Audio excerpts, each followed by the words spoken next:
बहुत ज़माना पहले एक सरजमीन पर एक ऐसा बादशाह हुकूमत करता था जो अपनी ताकत और चाह व जलाल पर मगरूर था। इसका हुक्म कानून से बढ़कर था, मगर उसकी रियाया उसके जुल्म व सितम से तंग आ चुकी थी।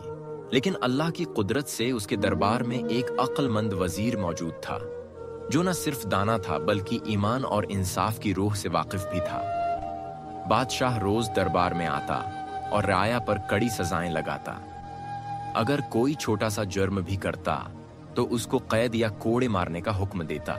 वजीर अक्सर नर्म लहजे में कहता, जहां पनाह, इंसाफ ताकत से बढ़कर है। राया का दिल जीतने से सल्तनत मजबूत होती है। मगर बादशाह गुरूर में जवाब देता, मेरी सल्तनत तलवार के जोर से कायम है। मोहब्बत और इंसाफ कमजोरों के हथियार हैं। एक दिन एक गरीब बोढ़िया दरबार में आई। इसके बेटे को मामूली गलती पर कैद कर लिया गया था। इसने बादशाह से फरियाद की, मगर बादशाह ने कहकहा लगाकर कहा, निकल जाओ, मुझे गरीबों की बातों के लिए फुर्सत नहीं। वो बोढ़िया रोती हुई वापस लौटी और कहने लगी, अये जालिम बादशाह, याद रख, अल्लाह के खजाने से कोई खाली हाथ नहीं लौटता। जुल्म की हुकूमत कभी बाकी नहीं रहती। वजीर ये सुनकर दिल ही दिल में कांप गया और जान गया कि अल्लाह का अजाब करीब है। वजीर ने बादशाह को बार बार समझाया कि रियाया के दिल जीतना ज्यादा जरूरी है। उसने कहा, जहां पनाह, एक बादशाह वो है जो जुल्म से हुकूमत करे मगर उसकी सल्तनत ज्यादा देर बाकी नहीं रहती। दूसरा वो है जो अदल और रहीम से हुकूमत करे, इसका नाम कयामत तक जिंदा रहता है। मगर बादशाह ने तंजिया कहा, मैं मरने के बाद के नाम की नहीं, जिंदा रहने की इज्जत चाहता हूं। चंद माह बाद कहत पड़ गया। खेत वीरान हो गए, अनाज नायाब हो गया।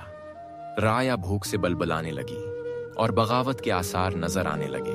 वजीर ने बादशाह को कहा, जहां पनाह, ये वक्त राया को सहारा देने का है। अगर आपने उनकी मदद न की तो आपका तख्त और ताज खतरे में पड़ जाएगा।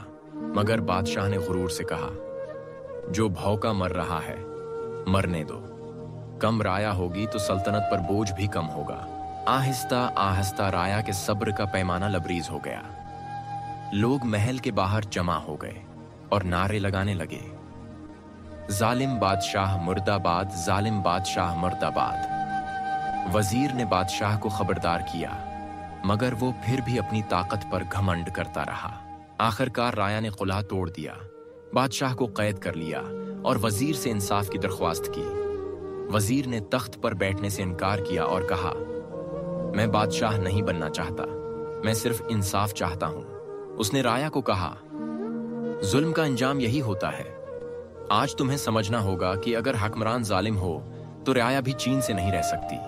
फिर वजीर ने कुरान की ये आयत तिलावत की।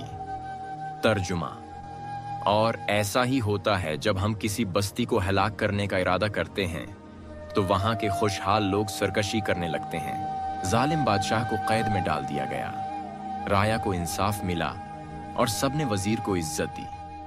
वजीर ने कहा, इंसाफ ही बादशाहत की बुनियाद है और रहम ही इंसानियत की जीनत। यूं ये कहानी हमें ये सबक देती है कि जुल्म वक्ती ताकत है मगर इंसाफ हमेशा बाकी रहता है।